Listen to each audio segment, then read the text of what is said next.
तो प्रधानमंत्री नरेंद्र मोदी जी ने जो राष्ट्र हित, मोदी जी हमेशा कहते हैं राष्ट्र प्रथम सदैव प्रथम, राष्ट्र प्रथम सदैव प्रथम।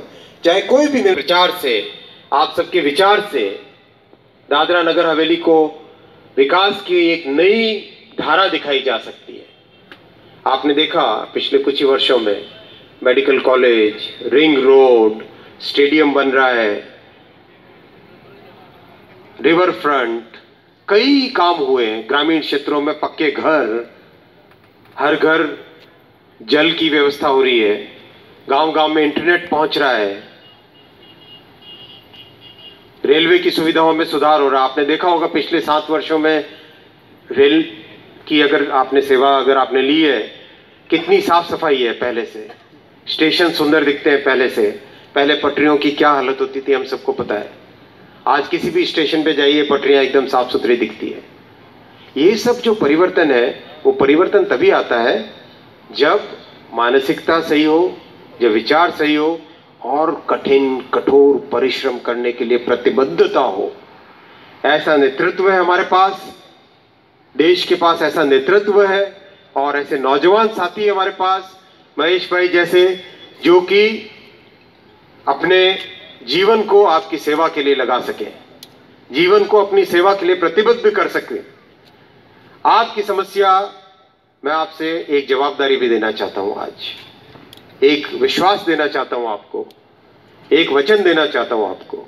जब आप महेश भाई गावित को चुनकर यहां से संसद में भेजेंगे, दादरा नगर हवेली की किसी भी समस्या को लेकर अगर महेश भाई आएंगे, न केवल मेरे दायित्व वाले 3 मंत्रालय, बल्कि भारत सरकार के किसी भी मंत्रालय में कोई भी काम होगा, मैं खड़ा रहूंगा आपके पास। देश में ऐसी परिस्थितियां हो रही थी, स्पष्ट निर्देश दिया, कोई भी भूखा नहीं सोएगा,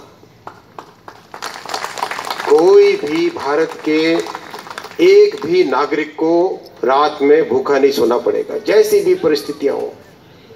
ठीक है, 100 साल में एक बार आता है इस तरह का महा परीक्षा का समय, बड़ी परीक्षा का समय आता है, लेकिन ऐसी परिस्थितियों में भी उन्होंने लोगों का मनोबल बनाए रखा। कई लोग विरोधी कहते हैं कि ताली बजाई, घंटी बजाई, दीपक जलाया, उसका क्या महत्व है। मैं आपको बताऊं, कोरोना की लड़ाई केवल दवाई की लड़ाई नहीं थी, कोरोना की लड़ाई केवल बेड की लड़ाई नहीं थी, कोरोना की लड़ाई केवल रेमडेसिविर और उसकी लड़ाई नहीं थी। कोरोना की लड़ाई मानसिक लड़ाई थी, साइकोलॉजिकल वॉर भी था। ये जो हिम्मत दे सके वैसा होना चाहिए नेता, जो होप दे सके और उस होप पे काम करके नया रास्ता दिखा सके, हम सबको उस मंजिल तक पहुंचा सके, वो होता है नेता। प्रधानमंत्री श्री नरेंद्र मोदी जी ने हम सबको हिम्मत दी, हम सबको साहस दिया, कठिन निर्णय लिए, ऐसे निर्णय लिए जिसका हो सकता है कई लोगों ने क्रिटिसिज्म करना हो। हमारे बच्चों को वहां पे भविष्य के लिए एक सुंदर भविष्य दिखता है कि नहीं, जाके देखो। मैं यहाँ आया, मुझे बड़ा आश्चर्य हुआ। लोग हमेशा बाहर के लोगों से डरते हैं, यहाँ तो कोई एक ऐसा आतंक था, एक ऐसा भय था जिसके बारे में कल्पना करना बड़ा मुश्किल लगा मुझे। ये क्या बात हुई? हमारे अपने चुने हुए प्रतिनिधि से लोगों को भय लगता था। इंडस्ट्री से किसी से भी बात करो, एक अजीब ही आतंक, एकदम शर्म, चुपचाप, कोई बात करने के लिए तैयार नहीं। ऐसा क्या क्या परिस्थिति है? जब मैं रुका यहाँ पे 2-3 दिन, कई प्रबुद्ध नागरिकों से, कई भाइयों से, कई आप सबसे मेरी बातचीत हुई, तब मुझे पता चला कि यहाँ की प्रॉब्लम क्या है।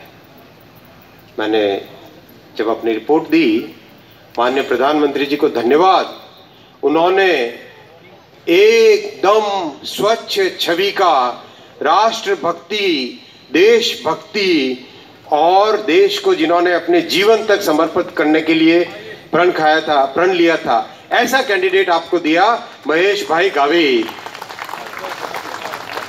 देखो 100 साल जिएंगे हमारे महेश भाई गावित।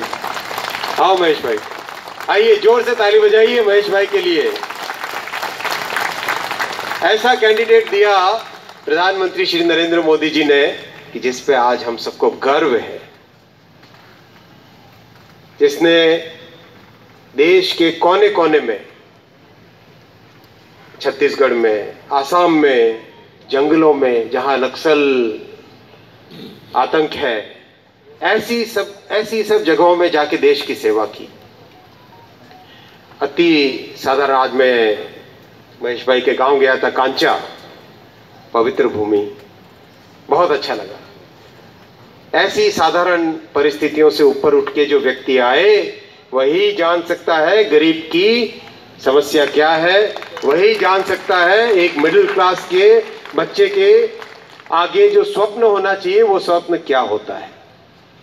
नीतू विश्वकर्मा, जैसा कि आपने देखा कि आज चुनावी रणनीति के तहत भाजपा की तरफ से सभा किया गया था और इसमें अनेक बड़े बड़े मंत्री, जो रेल मंत्री और जो गुजरात के प्रदेश प्रभारी हैं, प्रदेश अध्यक्ष हैं भाजपा के, उन्होंने ये रणनीति में अपना भाग्य लिया और यहाँ जो कैंडिडेट थे उनको भी साथ में रखे और जो भी यहाँ उन्होंने जो विकासीय मुद्दे हैं उनको लेकर ये चुनाव में अपना प्रचार प्रसार कर रहे हैं। अब देखिए, आपको मैं एक झलकी दिखाती हूँ कि उन्होंने क्या कहा। धन्यवाद। तो मैं ज़्यादा समय ना लेते हुए अंत में इतना जरूर कहूँगा कि 30 तारीख को आप लोग किंतु परंतु में ना रहिए। प्रधानमंत्री जी ने विश्वास किया है तो प्रधानमंत्री जी के विश्वास को आप अटल रखिए। और मैं आप लोगों को आश्वस्त करना चाहता हूं कि प्रदेश में सुशासन हो, प्रदेश में शिक्षा हो, प्रदेश में एक ऐसा प्रदेश एकजुट हो और सब एक साथ मिलकर एकजुट होकर प्रदेश की विकास यात्रा में हम आगे बढ़े। इसी शब्दों के साथ मैं मेरे वाणी को विराम देना चाहता हूं, लेकिन एक बार दोनों मुट्ठी जोड़ के मातृभूमि की और मां भारती की वंदना करेंगे। भारत माता की, भारत माता की, वंदे वंदे। बहुत बहुत धन्यवाद। पूरा देश प्रगति की ओर चल रहा है, पूरी ताकत के साथ चल रहा है, देश के लोगों की अपेक्षा से ज्यादा तेजी से दौड़ रहा है। हमारे देश के सभी नागरिक अगर बाहर जाते हैं, जिनका विदेश में व्यापार है, उनको लगता है कि पहले से हमें अभी ज्यादा वजूद हमारा बढ़ा है। हमारे देश की पहचान आदरणीय प्रधानमंत्री नरेंद्र मोदी साहब ने बढ़ाई है और इसकी वजह से अभी सब लोग, जहाँ भी कोई इंडियन जाता है तो उसको पूरी इज्जत मिलती है, पूरा सम्मान मिलता है। और उसका कारण अगर कोई है तो हमारे आदरणीय प्रधानमंत्री श्री नरेंद्र मोदी साहब। उन्होंने पूरे देश और दुनिया को बताया है कि भारत, हिंदुस्तान कहीं पर भी दूसरे विकसित देशों से पीछे नहीं है। और उसका परिणाम जो लास्ट में हमने देखा कि कोरोना का समय चल रहा था, पूरे विश्व के समृद्ध देश कोरोना के सामने लड़ते हुए थके हुए थे। उनके पास पैसा भी था, साधन भी थी और एक प्रकार का जो टैलेंट उनको लगता है कि सबसे ज़्यादा टैलेंट उनके पास है, उसका एक गर्व भी था, उसका एक अभिमान भी उनको था और आज तक वो सही भी था। मगर हमारे देश में भी टैलेंट की कमी नहीं है। हम आत्मनिर्भर हैं, हम किसी के ऊपर डिपेंड नहीं है। ये बात पूरे दुनिया को अगर किसी ने साबित की तो आदरणीय प्रधानमंत्री श्री नरेंद्र मोदी साहब ने साबित। हमारे देश के साइंटिस्टों ने एक नहीं, 1, 2, 3, 4 वैक्सीन बना दी और उस वैक्सीन के सहारे हमें सुरक्षित कर दिया। अगर हम वैक्सीन नहीं बना पाते और इनके ऊपर डिपेंड रहते, पता नहीं 10 साल के बाद वैक्सीन आती या 15 साल के बाद, मगर नरेंद्र मोदी साहब ने वैक्सीन भी आत्मनिर्भर योजना के तहत हमारे देश के साइंटिस्ट को प्रोत्साहित करते हुए, उनके ऊपर विश्वास रखते हुए जो काम किया और एक काम वैक्सीन गई, इसके अंदर पूरी दुनिया में हमारा देश सबसे पहले करने की उनकी अपनी ताकत भी है। ऐसे आदरणीय श्री अश्विनी जी वैष्णव साहब, लायंस स्कूल के आदरणीय अध्यक्ष चेयरमैन श्री और मेरे दोस्त ऐसे श्री फतेह सिंह जी चौहान, दादरा नगर हवेली के भारतीय जनता पार्टी के प्रभारी विजयाताई, गुजरात सरकार के माजी कैबिनेट मंत्री श्री और यहाँ के सब प्रभारी श्री गणपत भाई वस्तावा। आगे सोचने की कोई क्षमता है, प्रदेश के विकास की बात हो, प्रदेश को हर तरह से विकसित करने की बात हो, मैंने हमारे लोगों को बताया कि हम उनसे संवाद करना चाहिए। तो आज सबको हमने आमंत्रित किया था संवाद के हेतु। इस कार्यक्रम में मंचस्थ आसीन आज के मुख्य अतिथि भारत सरकार के रेल मंत्री आदरणीय वैष्णव साहब, गुजरात राज्य के भारतीय जनता पार्टी के लोकप्रिय अध्यक्ष हमारे सांसद CR पाटिल साहब, गुजरात के पूर्व मंत्री और हमारे मित्र श्री गणपत भाई वसावा जी, पार्टी विभाग के संसद सदस्य और हमारे मित्र डॉक्टर KC पटेल जी, दादरा नगर हवेली और दमन दीव की भारतीय जनता पार्टी के प्रभारी विजयाताई जी, नवसारी के धारासभ्य और हमारे मित्र श्री पीयूष भाई देसाई जी, हमारी संस्था के मेरे सभी वरिष्ठ साथीगण और हमारे सन्मुख विराजमान सभी सम्मानित संजनों, सन्नारियों और युवा भाइयों और हमारे पत्रकार मित्रों, सराहना तालियों के माध्यम से हम तक आती रहनी चाहिए। आपकी सराहना तालियों के माध्यम से हम तक आती रहे।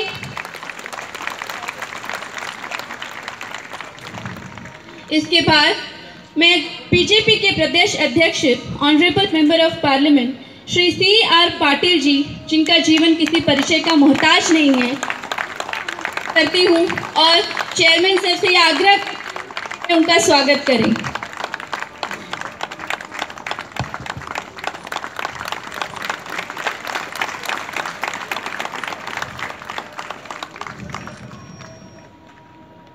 तालियां बंद ना हो।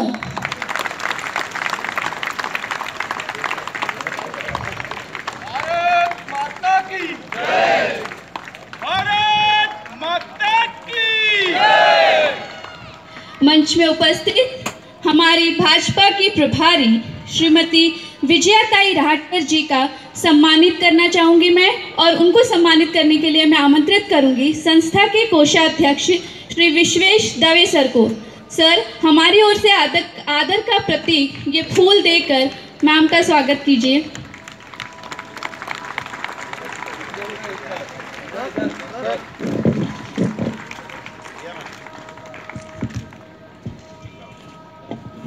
है कि पिछले सालों में खास करके 1989 से 2009 तक इस प्रदेश की हालत क्या थी। राजनीति का पूर्ण रूप से और राजनीति की जो परिभाषा है उसे संपूर्ण रूप से बदल दिया था। राजनीति में आरोप प्रत्यारोप एक सहज बात होती है। राजनीति एक विचारधारा की लड़ाई होती है, लेकिन यहाँ की जो राजनीति थी व्यक्तिगत विरोध की राजनीति थी।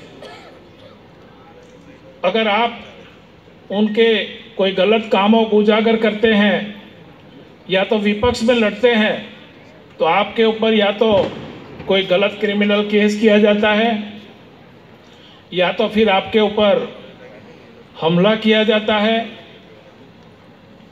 मैं समझता हूँ हमें ऐसे व्यक्ति की ज़रूरत है जो पढ़ा लिखा हो, आगे की सोच रख के इस प्रदेश को आगे बढ़ा सके। हमारा ये युग चुनाव है।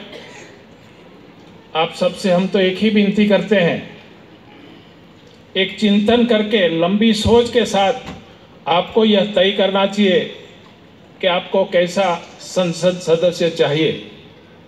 आज भारत सरकार भारतीय जनता पार्टी की सरकार है। हमारे आदरणीय नरेंद्र मोदी अरे हो भैया हो, आवा हो दीदी,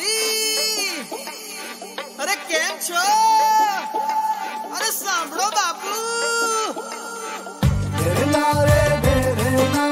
मतदान करो, निज देश पे तुम अभिमान करो। भारत माता की है पुकार, कर्तव्य कभी कुछ भान करो। भारत माता की है पुकार, कर्तव्य कभी कुछ भान करो। मतदान की बारी आई है, मतदान करो, मतदान करो।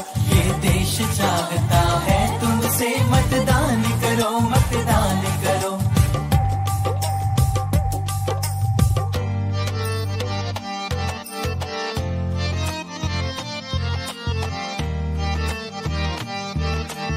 बारी आई है, हाँ वोट करो भाई, वोट करो। वोटिंग की बारी आई है, हाँ वोट करो भाई, वोट करो।